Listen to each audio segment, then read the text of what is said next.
पूर्वी टीव्हीवर एक जाहिरात लागायची, त्यामध्ये काय 2-3 मुलं पळत यायची आणि म्हणायचे मम्मी भूक लगी, आणि त्यांची मम्मी म्हणायची बस 2 मिनिट, आणि मॅगी तयार करायची. तर आपल्याला या ठिकाणी मुलांच्या हेल्थसाठी ही 2 मिनिटाची रेसिपी करायची आहे आणि चपाती भाकरीसोबत द्यायची आहे. घरात चपात्या असतातच किंवा भाकरी असते, भाजी पण असते, पण अचानक पाहुणे आल्यामुळे त्याच्या सोबतीला काय द्यायचं, अंड्याची चटणी. तर 4 अंडी, 7-8 मिरच्या आपल्या तिखटाच्या आवडीप्रमाणे आणि कोथिंबीर. तर एका कढईमध्ये तेल घेतलेलं आहे, 1.5 चमचा तेल घेतलेलं आहे, जास्त नाही घ्यायचे.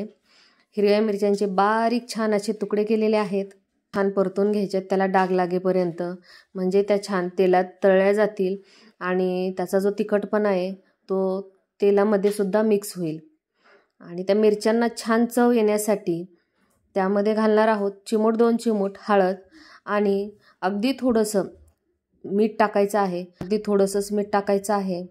मीठ आणि हळदीमुळे मिरच्या तळत असताना त्याला देखील छान चव येणार आहे आणि त्या तेलामध्ये मिरचीचा अर्क तसेच हळद मीठ असल्यामुळे चटणी देखील एकदम टेस्टी होणार आहे. झटपट आणि टेस्टी अशी ही रेसिपी आज करत आहोत. तुम्ही देखील नक्की ट्राय करा.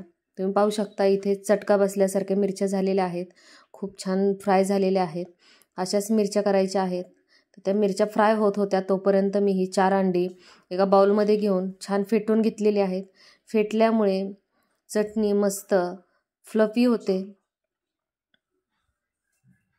फुगून येते छान आणि चवीला देखील खूप छान लागते.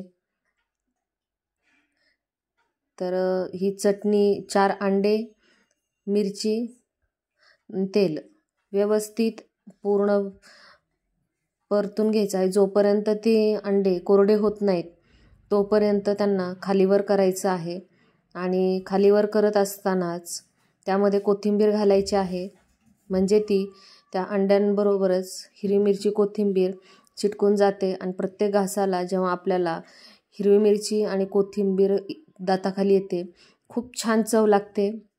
अंडी कोरडी होऊन असे सुट्टे होत नाहीत तोपर्यंत त्याला खालीवर करायचं आहे.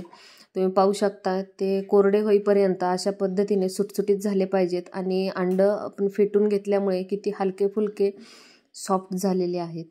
तर 1 मिनिटासाठी झाकण लावून तसंच ठेवा, जेणेकरून मस्त चटणीचा तुम्हाला आस्वाद घेता येईल.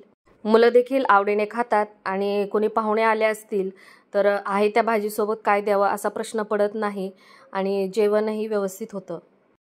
चटणीचा घरात दरवळणारा सुगंध मुलांची भूक अजून वाढवणारा आहे आणि एका चपातीऐवजी मुलं आवर्जून 2 चपाती खातील.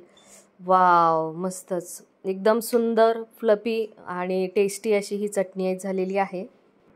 तर अशाच पद्धतीने ही चटणी तयार झालेली आहे. गरमागरम चटणी सर्व करा आणि मुलांची भूक 2 मिनिटात भागवा. अजूनही तुम्ही माझ्या चॅनलला सबस्क्राईब केले नसेल तर सबस्क्राईब करा आणि नवनवीन रेसिपीजसाठी शेजारी दिलेल्या बेल आयकॉनला प्रेस करायला विसरू नका. धन्यवाद.